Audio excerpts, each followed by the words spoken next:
So, Zach, you've been in commercial lending for over 5 years now. Where can you see it going? And, especially for small business loans. Yeah, that's a great question. What I've seen really happening in the last couple of years is this, these different trends. And really, why I get to see most business owners is because banks aren't lending in certain areas. They're not lending in real estate right now. They're not lending a lot in accounts receivables. There's a lot of opportunity there. General working capital is available for a lot of business owners. And so where I see it going in the next couple of years is a lot more opportunity for small businesses to find alternative means to finance. And what I mean by that is when business owners start having needs, well, you start seeing services pop up that fulfill those needs. So Right. for example, last couple of years, it's been tough on a lot of small businesses, and maybe they're not showing the most amount of profit on their profit and loss statements or on their taxes. And they're at a position they either A, have a great opportunity to go purchase real estate, or they might need to refinance something they're already in to pull out Right. working capital, what have you. And so there's programs out there that exist that will do loans for them, permanent loans, 30-year fixed with bank statements only. So there's a lot of innovative products out there that fit the borrower, more so and what they're trying to do. So I anticipate seeing a lot more products that are very specific to the needs that are out there for business owners. Okay, good. Now, we've talked before about what we do here at Growth Concepts with the business value plan and how we Yeah, document the history of the business and get to know their vision a little bit and where they want to go. How right. can you see that? How can you see us getting the numbers and the vision down before what you do and looking at that risk help you? Yeah, you got to get clear, right? It just helps with clarity. I think more than anything, that's going to be a great, great benefit for the business owner to understand where they are as a business, where their strengths are, Right. and what they could use those funds for by going through that process with you guys, right? Where's their opportunity? I think Right. that's really strong. I also think that there's a great opportunity to help with the parts of the business that you don't see on a profit and loss in the balance sheet. There's extra value to a business and how well it's ran that doesn't always, translate straight to a P&L statement.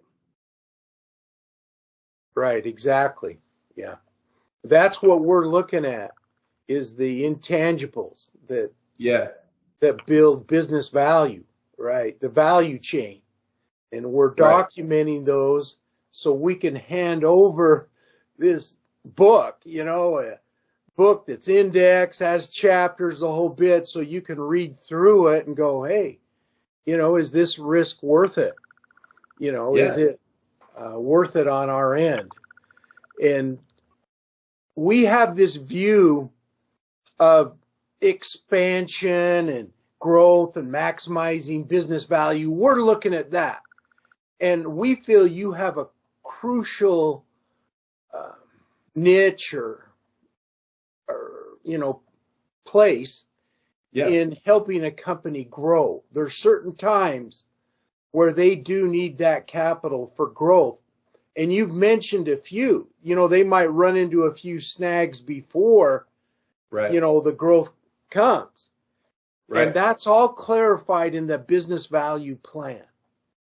So when we're doing the business value plan, those issues come up, Hmm. and they might not quite be ready to optimize their business value yet.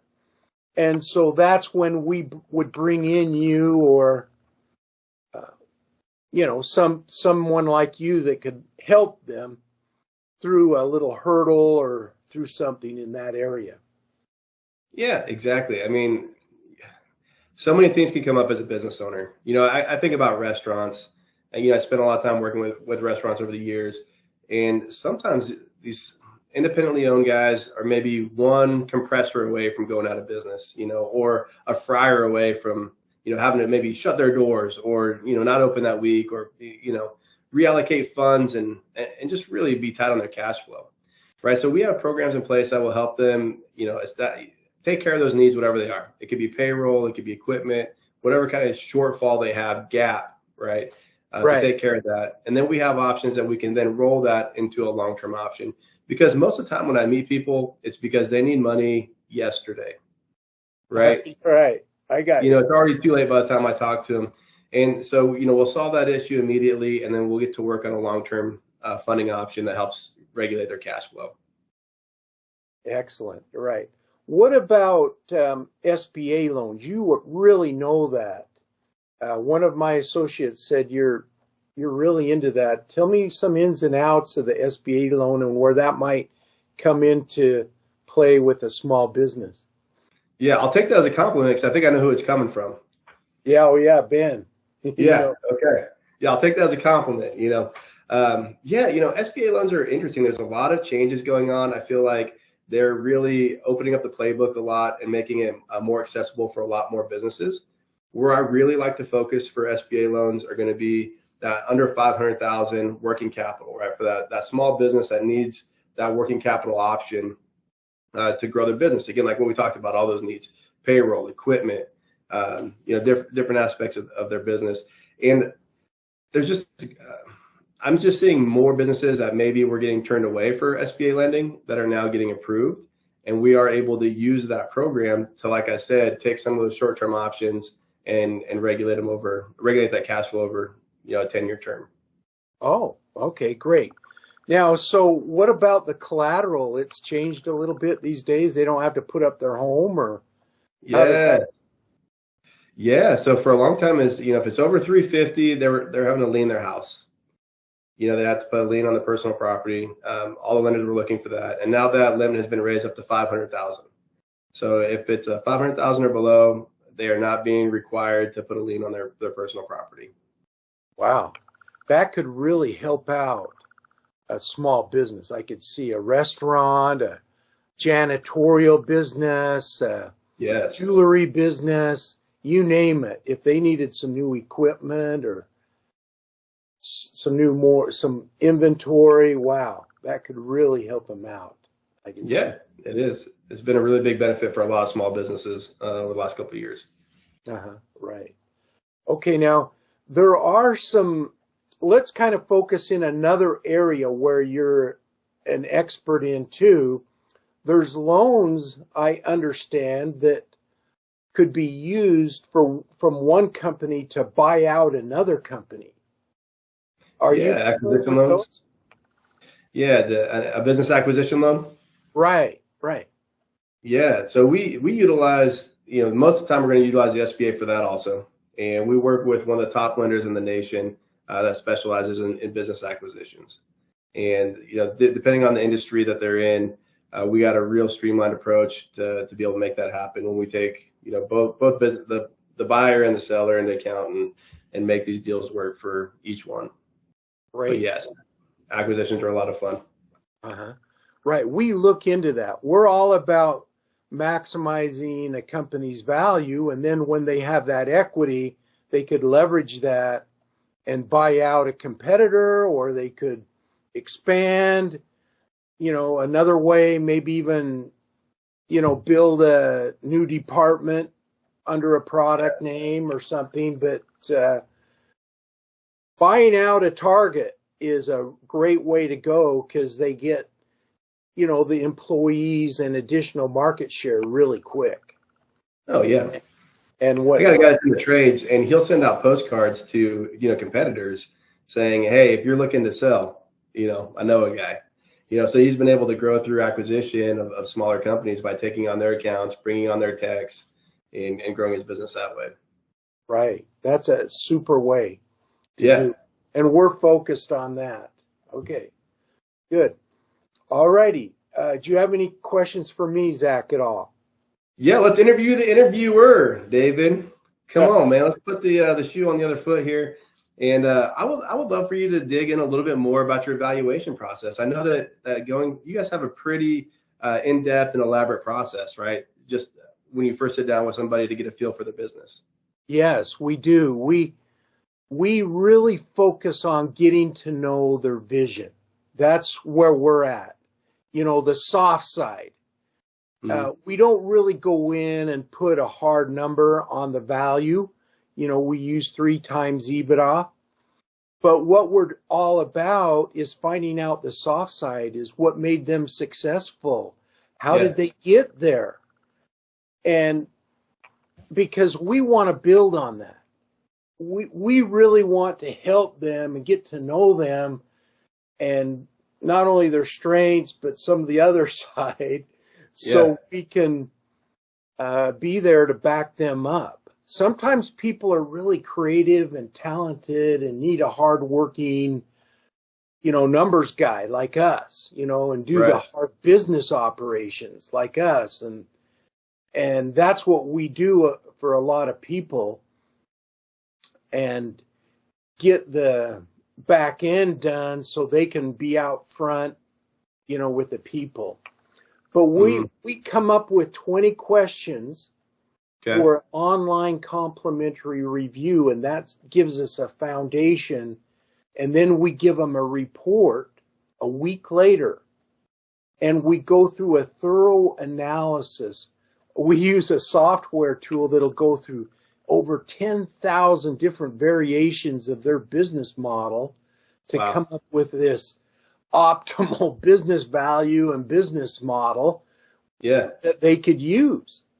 Where, if not, they'd be guessing, which Right. way's the best path to go, or which way's the best business model to go.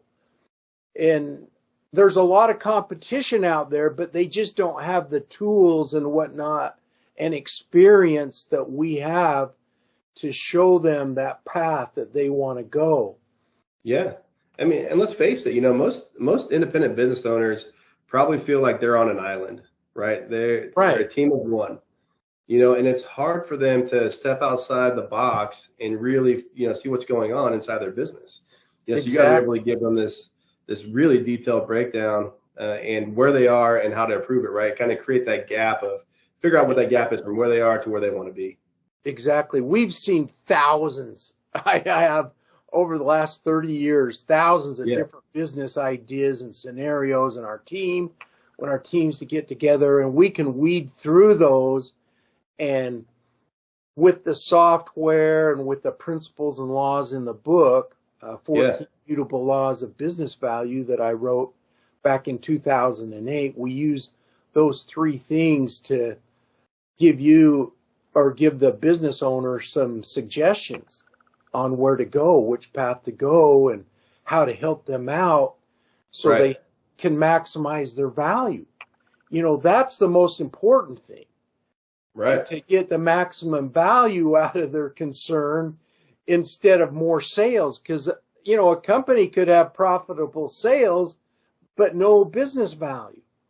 And Right. so we look at that and consider those principles and laws of business value. They're kind of the red flags of growth, what's going to keep them back from growing.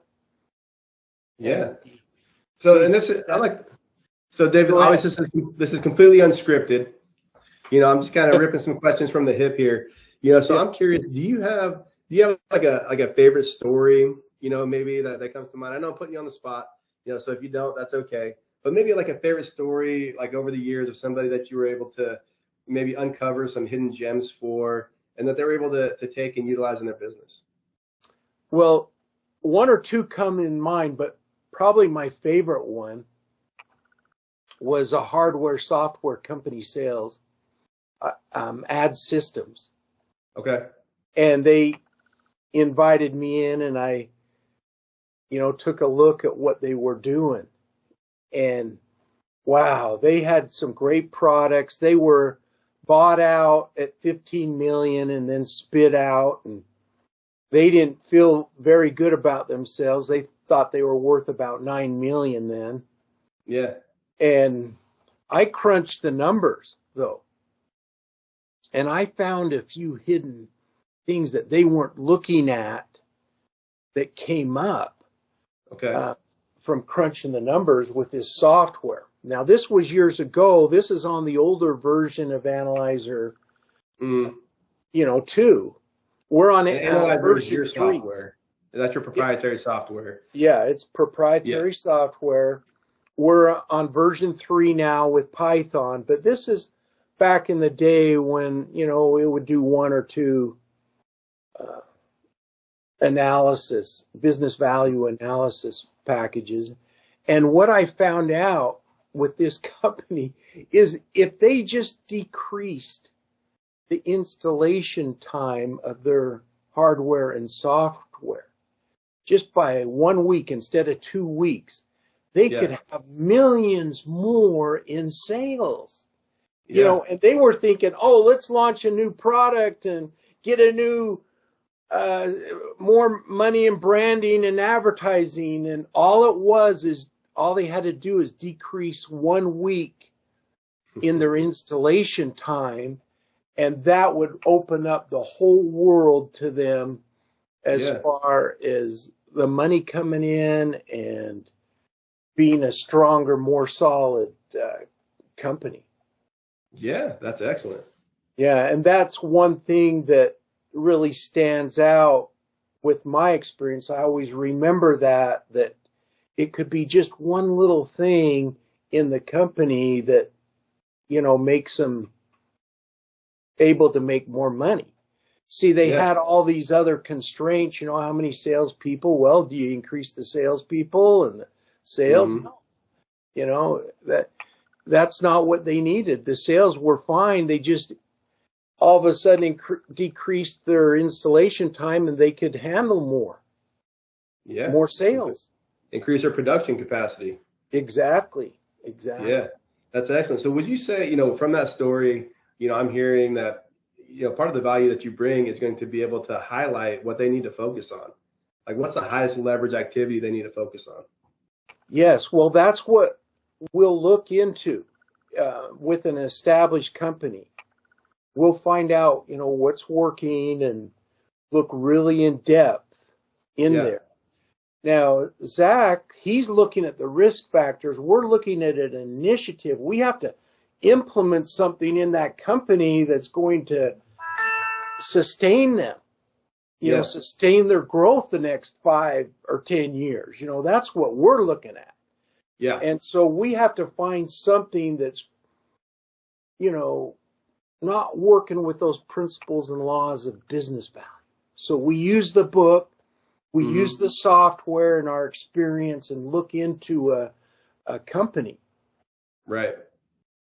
And so now, I love that story, you know, going back to it and finding that target to focus on, right? Like the highest leverage, because my philosophy on taking out debt to grow your business is that you have to either build or buy an asset, right? Something that's going to make money for your business.